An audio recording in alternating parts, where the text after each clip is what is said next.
Welcome to CreateCon. I am so excited you guys are all here. Tonight is all about celebrating the creative process. They are called Optical Animal. They do video design and really dope projection mapping.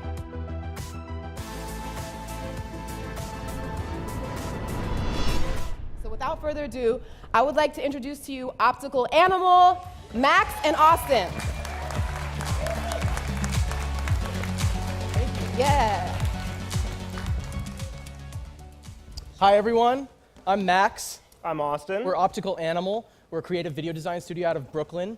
We do all kinds of things from projection mapping, which involves projecting with multiple projectors onto large facade surfaces or 3D sculptures to create perception bending effects, to doing creative visual designs for installations that are built with custom LED fixtures and other kinds of custom technology. We also do live visuals for concerts. Austin could talk about that. We work with musicians and bring every single element of their show to bring like a full cohesive audiovisual experience to have the huge shows that you'll see at the Palladium, Staples Center, or like any other venue across the world.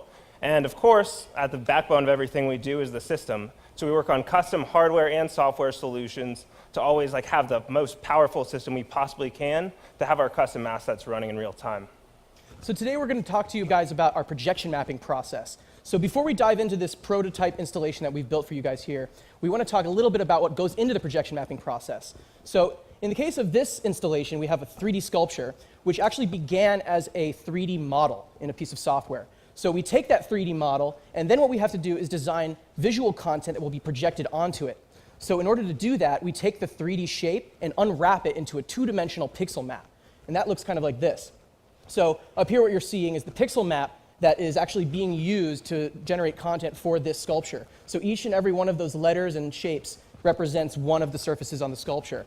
So what we do with that pixel map is then create visuals, animations, to then align with all those pixel maps. And then what we do is use the projection mapping process. And in this case, we're actually using a software called MadMapper to do the mapping aspect. So we'll open up MadMapper, and we'll show you guys a little bit of that process. So each and every one of those surfaces, we have individual control over. So we're able to basically pinpoint the exact position of each surface, and that allows us to basically have the projections lining up exactly how we want them on the 3D sculpture from wherever the projectors are coming from. So we actually have two projectors right now that are hitting the sculpture. There's one there, and there's one there.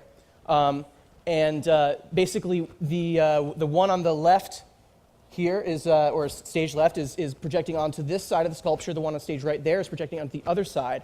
So that way we have the perfect optimal angle of projection for each. Right now we're only using two projectors to illuminate this installation. But really, projection mapping is amazing because it's such a limitless possibility for creativity. Really the only limit to how many projectors you can add together to create a cohesive installation is the technology you're working with. And that's why we're really excited today to talk about Intel Optane memory, because that has really allowed us to take our projection mapping process and push it even further. Because what we do when we do projection mapping is we're layering up multiple layers of content, running multiple pieces of software, and this can be really taxing on a system. So when we're designing a system for an installation like this, we actually have to test it out ahead of time and find out exactly what it can do. And we want to figure out what are the limits, and then when we get to that limit, we want to kind of lock it in, get everything dialed in, and we don't really want to push it that much further. But what always ends up happening is we have these installations running on site, and then maybe the creative director comes up, and what they usually say is, we like it, but can you actually add a little bit of something here? Maybe make it move a little bit more, make it more dynamic. That's a word we hear a lot. A lot of times we get asked to do these last-minute changes, and I sometimes have to resist that and say, well, this is already dialed in. Like, we don't want to necessarily bring in new content because it's already running live in front of an audience, and we don't want to see any frame rate drops. So, sometimes I have to say, well, sorry, but this is how it is. But I'd really love to be able to give them the freedom to expand the installation, to add things last minute. So let's actually bring someone up from the audience to be our resident creative director. Anyone? Yeah. You were quick to raise your hand. All right, come on up. Welcome to the stage. What's your name? Chrissy. How long have you been a creative director? 2 years. Awesome. All right, great. So she's the real deal. So come on, take a look over here at our touch screen interface here, and we're going to teach you how to use it a little bit. So each of these lines here represents a layer of content. So what you can actually do is on the right side, there's a slider which brings up the opacity of that layer of content, and then each of these squares is a different option. So, for example, you can bring the slider up. So go ahead and give it a try. Bring that slider on the bottom layer up. Great. Okay, cool. And then let's go to this top layer here and bring that slider up. What do you mean? Yeah, go. Perfect. Oh. Awesome. So right now we have some tracers going on. Go ahead and select some of the different options for that top layer. We can see what those look like. Okay, cool. So we have all these different clips loaded in that show the different options for that layer. So now let's bring in this other layer here and see what's going on. This is the 3D content. Okay, cool. So we have some 3D perspectivized content. Wait, what was that creative director? You want more options for that layer? Yes. Oh, okay. Well, okay. You know what? Let's go ahead and drag some new content in. And audience, keep your eye on the sculpture, and you'll notice that even though we're loading in content in real time and reprogramming the installation, playback is still seamless. Okay, so now we have several other options. Let's look through those other options in the 3D layer. Okay, let's watch this one for a second. Okay, she doesn't like that one. All right, we're moving on. I like that one, I guess. She likes the first one. Okay, cool. So, wait, what was that? You still want more? Okay, all right. More, give me more. Okay, fine. All right, so the creative director has asked for us to add more layers.